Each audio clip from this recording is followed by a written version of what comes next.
امام حسین کی پہلی فتح دیکھیں، اور بن یزید ایڑی لگا کے نا یزید کے لشکر سے نکل کے امام حسین کے لشکر میں شامل ہو گئے، اور پہلا شخص جس نے امام حسین کو روکا، امام حسین کے نام پر پہلا سر بھی اسی شخص نے کٹایا ہے۔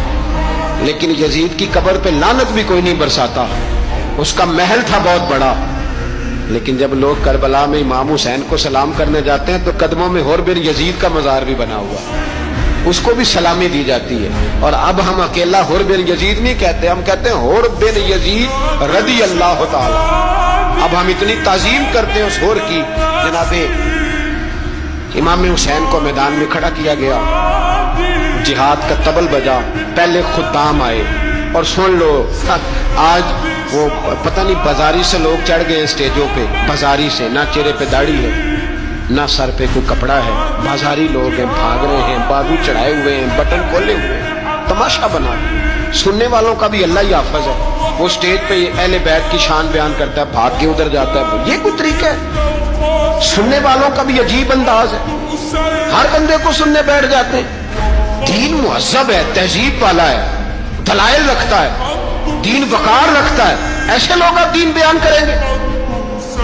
حضرت سیدنا امام حسین رضی اللہ تعالیٰ عنہ صبح جب جہاد کا وقت آیا، پتہ ہے کون کون تھے کربلا میں؟ امام حسین کے ساتھ امام حسین کے 4 بھائی تھے کربلا میں۔ کتنے؟ بول کے بتائیں۔ حضرت علی کے 4 بیٹے، عباس بن علی، جن کو حضرت عباس کہا جاتا ہے نا، علمدار، یہ حضرت علی کی دوسری زوجہ میں سے عباس بن علی بھی تھے، اور ابو بکر بن علی بھی تھے، عمر بن علی بھی تھے، عثمان بن، یہ حضرت علی کے بچوں کے نام ہیں۔ یہ آپ کے شہزادے امام حسین کے ساتھ شہید ہوئے، ان کا نام صرف اس لیے نہیں لیا جاتا کہ ان کا نام خلفائے ثلاثہ کے نام پہ، حضرت علی نے اپنے یاروں کے نام پہ رکھا ہے، تو تم نے کربلا کے میدان سے خارج کر دیا۔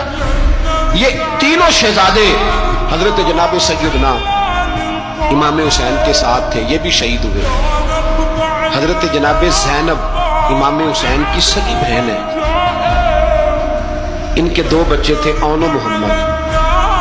جب امام حسین میدان میں جانے لگے تو جناب زینب بچوں سے کہنے لگی، نہ پہلے بھائی نہیں جائے گا، پہلے بھانجے جائیں گے۔ 2 بچے شہید ہوئے۔